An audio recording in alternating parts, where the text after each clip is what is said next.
ഉമ്മയുടെ പഴയൊരു ഡയറി കിട്ടി. ഉമ്മയുടെ പഴയൊരു ഡയറി 1992 ഡയറിയാണ്. അപ്പൊ അദ്ദേഹം പറയാണ്, ഞാൻ ആ ഡയറി ഇങ്ങനെ വായിച്ചു. ഇപ്പൊ ഉമ്മ എഴുതിയിരിക്കുകയാണ്, ഡേറ്റും ദിവസമൊക്കെ പറഞ്ഞ് ഉമ്മ എഴുതിയിരിക്കുകയാണ്. അന്നൊരു തിങ്കളാഴ്ചയായിരുന്നു. അന്ന് തിങ്കളാഴ്ച രാത്രി 12 മണിയോടുകൂടി എന്നെ ഹോസ്പിറ്റലിലേക്ക് കൊണ്ടുപോയി. 3 മണിയോടുകൂടി ഞാൻ പ്രസവിച്ചു. പക്ഷെ അല്പസമയം കഴിഞ്ഞപ്പോൾ കുഞ്ഞ് മരിച്ചുപോയി. അങ്ങനെ കുഞ്ഞിനെ കൊണ്ട് അടക്കി. ഉമ്മ ഇടക്കിടക്ക് ഈ സംഭവം ഇങ്ങനെ ഇരുന്ന് പറയും. എന്നിട്ട് ഇവൻ പറയാണ്, ഉമ്മ പറയും, അന്ന് നല്ല മഴ ഉണ്ടായിരുന്നു, ഈ മോനെ അടക്കിയ ദിവസം നല്ല മഴ ഉണ്ടായിരുന്നു. അപ്പൊ എന്താ, ഞാൻ അന്നിങ്ങനെ വിചാരിച്ചു, ഞാനന്ന് ആഗ്രഹിച്ചു, എന്റെ മോനോട് ഒറ്റയ്ക്ക് കിടക്കല്ലേ, എന്റെ മോന്റെ കൂടെ ആ ഖബറിൽ ഞാനും കൂടെ പോയി കിടന്നിരുന്നെങ്കിലും എന്നുമ്മ ആഗ്രഹിച്ചു. ഏത് മോൻ? ജനിച്ച് ഏതാനും നിമിഷങ്ങൾ മാത്രം കൂടെ കഴിഞ്ഞ മോൻ.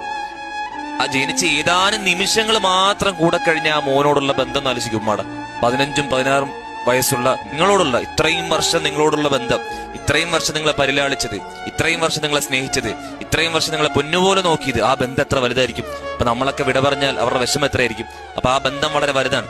ചെറിയ നിമിഷങ്ങൾ മാത്രം ചെലവഴിച്ചപ്പോൾ ആ മോനോട് ഇത്ര ബന്ധം ഉണ്ടായെങ്കിൽ അതിനേക്കാൾ എത്രയോ മടങ്ങ് വലുതായിരിക്കും നമ്മളോടുള്ള ബന്ധം. അതുകൊണ്ട് അവരുടെ മനസ്സ് വേദനിപ്പിക്കുകയായിരിക്കും നമ്മൾ എപ്പോഴും ശ്രദ്ധിക്കണം.